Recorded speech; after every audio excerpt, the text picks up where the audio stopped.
Good evening everyone and welcome to this channel. So in today's video we will discuss about the Q3 updates of one of the small I would say micro cap company. There is no buy and sell recommendation in this video. You can consult your financial advisor before you take any positions on such micro cap companies because they are risky. हम बात करेंगे इस video में emerald finance के बारे में। Emerald finance जो है वो एक NBFC चंडीगढ़ बेस्ड कंपनी है। 435 करोड़ मार्केट कैप की कंपनी है और इस कंपनी के Q3 के अपडेट आए हैं। बहुत ही लाजवाब अपडेट थे। You saw this numbers around 64% की Q3 और Q3 की ग्रोथ थी यहाँ पर। और इस वीडियो में इसके बिजनेस मॉडल को समझेंगे जो बहुत इंपॉर्टेंट है। क्यों ये डिफर करता है रेगुलर NBFCs है जैसे श्रीराम फाइनेंस हो गया, बजाज फाइनेंस हो गया, मुथूट फाइनेंस, इन सारे कंपनियों के कंपैरेटिवली इसमें क्या डिफरेंस है उसको समझने की इस वीडियो में कोशिश करेंगे। बिकॉज बिजनेस मॉडल आपको पैसा कितना ज़्यादा स्केल ऑफ अपॉर्चुनिटी है वो डिसाइड करता है। तो वो इस वीडियो में डिस्कस करेंगे। Q3 के रेवेन्यू नंबर्स कैसे थे, आगे आने वाले का फ्यूचर आउटलुक कैसा है, इसको समझने की कोशिश करेंगे और इस कंपनी के P वैल्यूएशंस को लेके भी थोड़ा डिस्कशन करेंगे। तो चलो चलते वीडियोस के ऊपर। तो इमरल्ड फाइनेंस जो कंपनी है ये चंडीगढ़ बेस्ड एक NBFCs है।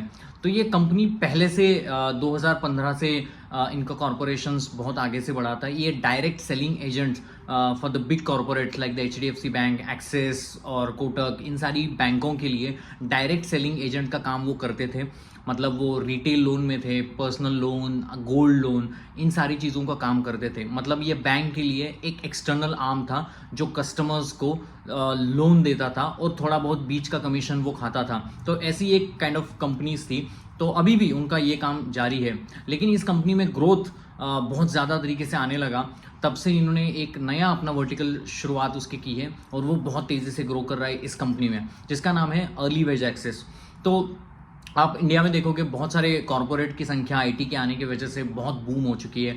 और एक एम्प्लॉय जो होता है तो कंपनी में जो काम करता है तो हालांकि उसकी एक फिक्स्ड सैलरी होती है, उसको एक डेट के ऊपर मिलती है। लेकिन बहुत बार आपने देखा हुआ है अपनी ज़िंदगी में कि एक समय के बाद वो सैलरी जो है वो कम पड़ने लगती है।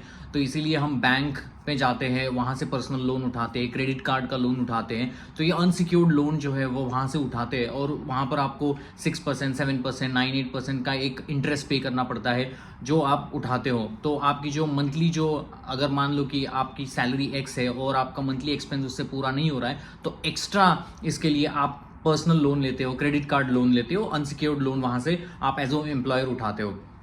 तो इस इशू को एड्रेस करने के लिए और जो हाई इंटरेस्ट रेट एक एम्प्लॉय कंपनी मतलब ये बैंकों को देता है उसको एड्रेस करते हुए इस कंपनी ने एक प्रोडक्ट लॉन्च किया है जिसका नाम है early wage access. Early wage access में ये कंपनी कॉरपोरेट एम्प्लॉय के थ्रू एक जो एम्प्लॉय उसके यहाँ काम कर रहा है तो उसको अर्ली सैलरी देती है।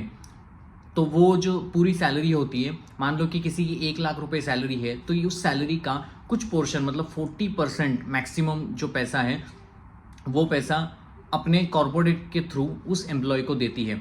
मतलब मान लो कोई एक्स एम्प्लॉय है वो TCS के लिए काम कर रहा है और उसकी जो सैलरी है 1 लाख रुपए की सैलरी है।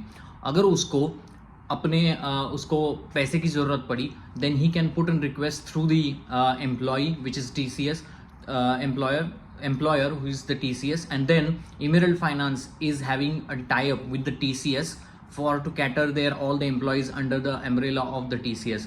तो ये Emerald Finance वो जो 40% तक का लोन मतलब 40,000 तक का लोन उस एक्स एम्प्लॉय जो TCS में काम कर रहा है उसको एडवांस में देता है और बाद में उसका रीपेमेंट जो होगा उस एम्प्लॉय का वो एम्प्लॉयर करता है। मतलब TCS जो है नेक्स्ट मंथ की जो सैलरी उस बंदे की आएगी वहाँ से अपना पैसा जो है 60,000 जो है उस बंदे को दे दी और 40,000 जो है वो वापस इमरल्ड को उसका दे देगी। इस केस में इमरल्ड कोई भी इंटरेस्ट नहीं चार्ज करता है, वो सिर्फ प्रोसेसिंग फी चार्ज करता है और वो प्रोसेसिंग फी होती है 1.25 से लेके 2.5% तक depending upon the amount of money that you are asking from the emerald.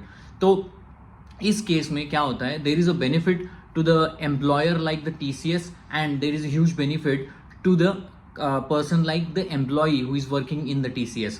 अभी हम समझते हैं कि एम्प्लॉय को इससे क्या बेनिफिट होगा।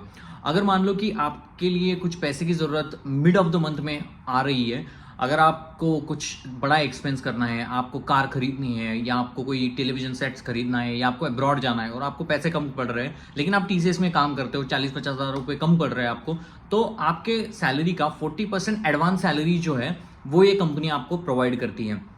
तो इससे क्या हो जाता है, वहां पर कोई भी इंटरेस्ट नहीं चार्ज होता है। अगर आप यही चीज बैंक के साथ करोगे, बैंक 5-6% का इंटरेस्ट चार्ज करती है, लेकिन ये जो कंपनी है Emerald finance through employee like the TCS, ये will give you 40% only on the processing fee. There is no interest, there is a zero interest. तो एम्प्लॉय के लिए भी अच्छा है कि ज्यादा उसका मतलब पैसा उसको ज्यादा रीपे नहीं करना पड़ता है जो प्रोसेसिंग फी है। और ये जो पूरा सारा केस है वो एक ऐप के थ्रू होता है। उनकी एक वेबसाइट है एमरल्ड की, जहां पर एम्प्लॉयज़ को वहां पर रजिस्टर करना पड़ता है, अपनी सैलरी को वैलिडेशन करना पड़ता है और वहां पर जस्ट रिक्वेस्ट डालनी है कि मुझे इतने पैसे चाहिए। उसके बाद रिक्वेस्ट के बाद एमरल्ड जो है उस एम्प्लॉय का वेरिफिकेशन करता है और वहां पर उसका लिमिट जो है वो चेक करता है। उसके बाद उसको पैसे भी मिल जाते हैं। तो बहुत आसान सी एक बिजनेस मॉडल है और इसमें जो रीपेमेंट जो करना है वो एम्प्लॉय एमरल्ड के साथ में जाके रीपेमेंट नहीं करता है। रीपेमेंट की जिम्मेदारी जो है वो एम्प्लॉय लेता है, टीसीएस जो है वो लेता है। मतलब वो भी कैसे लेता है, अगर नेक्स्ट मंथ की जो सैलरी है उसमें से जो 40,000 वो कट करेगा, बाकी जो है वो एम्प्लॉय को देगा और वापस वो सारी चीजें वो एमरल्ड को देगा। आप बोलोगे यार इस केस में टीसीएस का क्या फायदा है एज ए एम्प्लॉयर, लेकिन आपको एक बात समझनी पड़ेगी, कोई भी कंपनी का सबसे बड़ा resource specially in the IT और टेक्नोलॉजी में होता है वो है ह्यूमन रिसोर्स। और ह्यूमन रिसोर्स का मतलब एट्रिशन रेट बहुत इंपॉर्टेंट होता है। मतलब कंपनी चाहती है, एचआर उस कंपनी की चाहते हैं कि मेरे यहाँ जो टैलेंट है वो जो काम कर रहा है वो अपनी कंपनी छोड़ के ना जाए। इसीलिए उसकी प्रोडक्टिविटी, उसकी इफिशियंसी बढ़ाने के लिए, उसको मोटिवेट करने के लिए बहुत सारी चीज़ें ये जो टीसीएस सारी जो एम्प्लॉयर है वो अपने एम्प्लॉयज़ के लिए करती है। तो one of the programme for the TCS to promote and engage their employees in the same organisation and avoid being going to other organisation, वो एट्रिशन रेट जीरो हो जाता है। एम्प्लॉय भी खुश रहता है इन सारी न्यू इनिशिएटिव्स की वजह से और उसकी प्रोडक्टिविटी और इफिशियंसी भी बढ़ जाती है working for the so long in the same industry. तो इसके लिए टीसीएस को ये फायदा है कि इस पूरे इसमें से एम्प्लॉय भी खुश रहता है और एम्प्लॉय को ये नया ऑप्शन भी मिलता है कि आप अर्ली एक्सेस ले सकते हो अपनी वेज सैलरी का, और वो भी without interest, which is important. और इसीलिए ये बिजनेस मॉडल जो है वो बहुत ऐसा बिजनेस मॉडल है कि जहाँ पर एनपीए जो होते हैं, नॉर्मली आपने देखा है कि माइक्रो फाइनेंस लोन में क्रेडिट एक्सिस ग्रामीण का अगर किसी बचत गट ने जो विलेज में होता है उन्होंने अगर लोन लिया है तो वहाँ पर रीपेमेंट का बहुत बड़ा प्रॉब्लम हो जाता है, क्योंकि अगर उनकी इनकम ठप हो गई तो प्रॉब्लम है। लेकिन एमरल्ड फाइनेंस जो फोकस कर रहा है वो ऐसे बड़े बड़े कॉर्पोरेट में जो बंदा काम कर रहा है उसकी सैलरी तो आएगी अनलेस एंड अनटिल अगर कोई वो कंपनी छोड़ के चला ना जाए, उसका जॉब ही चला जाए, तो उस केस में एनपीए आ सकता है। लेकिन उसकी पॉसिबिलिटी कम होती है because they will always the type which Emerald has is with the big organisation, big reputed companies, जिनके यहाँ पर लोगों की पूरी वेरिफिकेशन होके ही वहाँ पर लोग आते हैं, टैलेंट के बेस के ऊपर लोग वहाँ पर काम करते हैं, तो उनकी एक सैलरी भी एडवांस में होती है। They are just trying to give an extension arm to early wage access to the employee for their benefit, और यहाँ पर कोई इंटरेस्ट नहीं चार्ज होता है, जिसकी वजह से एम्प्लॉय भी खुश, एम्प्लॉयर भी खुश। और एमरल्ड को जो प्रोसेसिंग फी है 1% में बोल रहा हूँ, जो 2.5% बोल रहा है, वहां से ही एमरल्ड जो है पैसा कमाती है। इसीलिए इनके पूरे धंधे में जो प्रॉफिट परसेंटेज है वो बहुत कम रहता है पूरे ओवरऑल सेल्स के कंपैरेटिवली। तो जैसे मैंने कहा कि ये बहुत छोटी कंपनी है और ये जो छोटी कंपनी हर एक क्वार्टर में आप अगर देखोगे, पिछले 2-3 क्वार्टर आप उठा के देखो, 50% की सेल्स की ग्रोथ कर रही है और क्वार्टर ऑन क्वार्टर के बेसिस के ऊपर तो तगड़ी 50% की प्रॉफिट की ग्रोथ भी कर रही है। ये प्रॉफिट की ग्रोथ इतनी ज़्यादा क्यों आ रही है, उनको कई बार ऑपरेटिंग लिवरेज भी मिल रहा है। ये इसीलिए मिल रहा है क्योंकि वहाँ पर उनका मार्जिन ज़्यादा है। मुझे लगता है 71% का इनका मार्जिन है, तो 71% का मार्जिन होने की वजह से, तो उनका इतना ज़्यादा मार्जिन होने की वजह से इनको ऑपरेटिंग लेवरेज मिलता है। तो हम थोड़ा सा रिजल्ट्स के ऊपर जाते हैं, Q3 के रिजल्ट्स। आपको यहाँ पर एक स्लाइड दिखाई देगी, वहाँ पर मैंने क्लियरली दिखाया है कि आप अगर देखोगे 9 मंथ वर्सेस 9 मंथ का कंपैरिजन है, FY financial year 24 versus this 25। आप अगर देखोगे लास्ट टाइम 9.46 करोड़ का उन्होंने सेल्स किया था, अभी 15.5 करोड़ का सेल किया है। सेम EBITDA 4.93 है, jump to 10.54। Then net profit has been jumped from 3 to 6.25 and now you can see the margins net profit percentage का 52.13 से 69.59 और आप profit percentage net profit percentage का मार्जिन देखोगे तो वहां पर 31.70 से 41.25% हुआ है। मतलब ईबिटा मार्जिन बहुत ज़्यादा है और नेट प्रॉफिट मार्जिन भी ज़्यादा है। ये क्यों ज़्यादा है वो समझना पड़ेगा, क्योंकि यहाँ पर आप देखोगे पूरा वेब बेस्ड मॉडल है।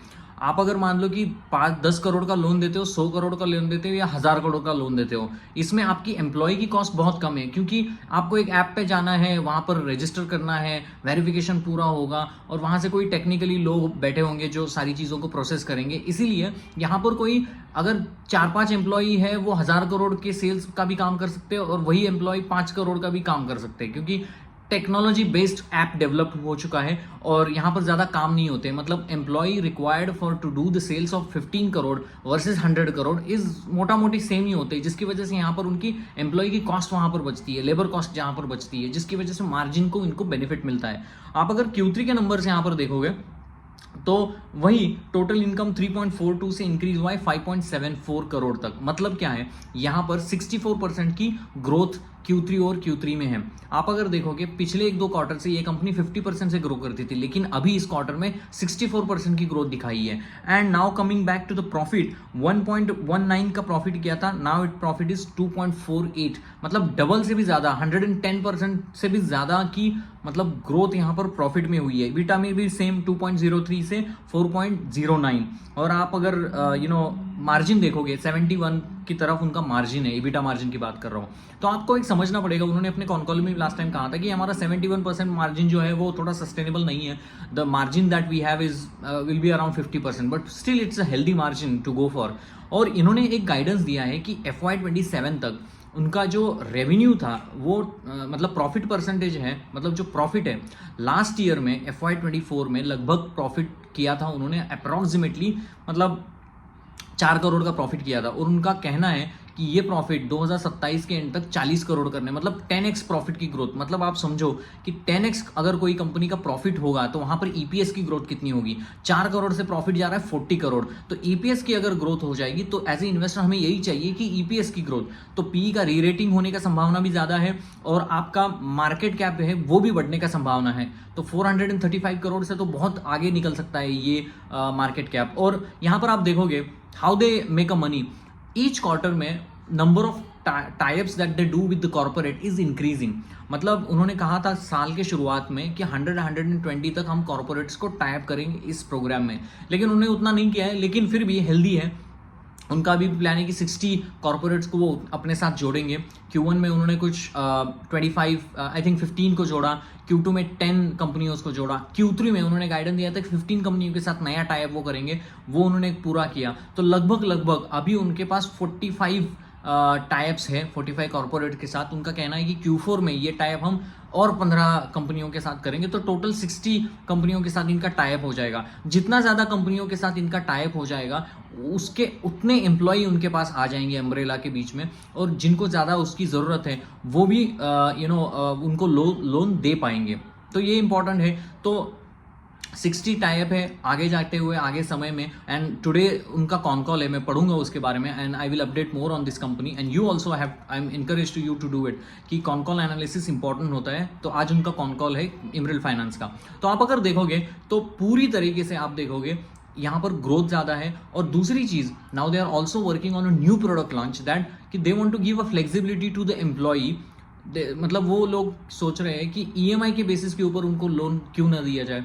मतलब अभी जो वो लोन देते हैं वो अपनी सैलरी का 40% ही लोन देते हैं, और जो रीपेमेंट होता है नेक्स्ट सैलरी में वो 40% वहाँ से वो रीपेमेंट करती है बैक टू कंपनी। लेकिन बहुत सारे एम्प्लॉयज़ को मोटी रकम चाहिए और वो EMI करना चाहते हैं, तो इसीलिए ये EMI का ऑप्शन भी ये लोग करने की बात कह रहे हैं। तो आगे आने वाले समय में FY26 में ये EMI बेस्ड लोन जो है वो देने का, अनसिक्योर्ड लेन में भी they want to go and they want to expand the business. Unsecured में जाने का भी है अलॉन्ग विद दिस।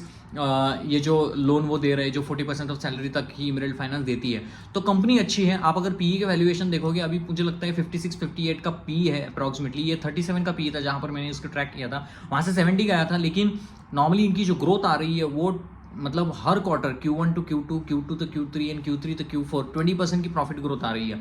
मतलब 100% की प्रॉफिट ग्रोथ बहुत ज़्यादा ही हो रहा है पूरे साल में। तो आप अगर देखोगे इनका अगर आज का प्रॉफिट है 4 करोड़, ये जाके 40 करोड़ FY27 में बढ़ता है, तो आप कैलकुलेट करोगे तो इनका अभी का पी मुझे नज़र आ रहा है, फॉरवर्ड पी की बात कर रहा हूँ, वो 40-45 के रेंज में आ रहा है। तो 40-45 के रेंज में एक स्मॉल कैप कंपनी आपको एनबीएफसी मिल रही है, जहां पर एनपीए की संभावना भी कम है, जहां पर नंबर ऑफ टायर्स बढ़ते जा रहे हैं, और इनका जो बिजनेस मॉडल है वो थोड़ा सा अट्रैक्टिव लगता है, both from employ perspective and the employer perspective. यहाँ पर मुझे कुछ प्रॉब्लम नहीं नजर आता है। और प्रोसेसिंग फी है जो है 1.5 2.5 से आगे जाके जोमेटो के जैसा ये प्रोसेसिंग फी को थोड़ा बढ़ा भी सकते हैं। मान लो कि उनके 1000 अगर मतलब कॉर्पोरेट हो गए तो उसके बाद उस चीज़ को वो बढ़ा भी सकते हैं, जहाँ से भी वो पैसा कमा सकते हैं। So it's a good thing and it's a very reasonably good valued company and looking and attractive. No buy and sell recommendations, by the way.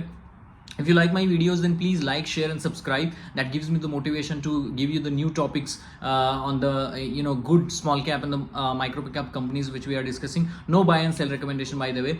So Emerald Finance मोटा मोटी आप देखोगे पूरे FY27 तक 60-70% से ग्रो होने वाली कंपनी है, छोटी मार्केट कैप की कंपनी है। यहाँ पर आप अगर देखोगे एफआई भी थोड़ा बहुत यहाँ पर स्टेक लेने की कोशिश कर रहे हैं। थोड़ा बहुत प्रोमोटर ने अपना स्टेक बेचा है, मॉरिशस की वहाँ पर एक जो कंपनी है उनको बेचा और वहाँ से पैसे उठाए ग्रोथ के लिए, बिकॉज इनको थोड़ा बहुत ग्रोथ करने के लिए पैसा भी चाहिए था। तो आप अगर देखो कि पब्लिक का परसेंटेज ज़्यादा है, तो that is only worry for me, like the public percentage is more in this kind of companies. But आप if you see overall the growth engine is there and I think reasonably valued company है। तो please let me know what's your thought about it, and जैसे ही इसका Q3 का con call होता है will come back to you on more updates about it. So please like, share and subscribe if you like my videos, then please do comment your thought on this one. So चलो रखते हैं, hope you have like this video. Thank you very much.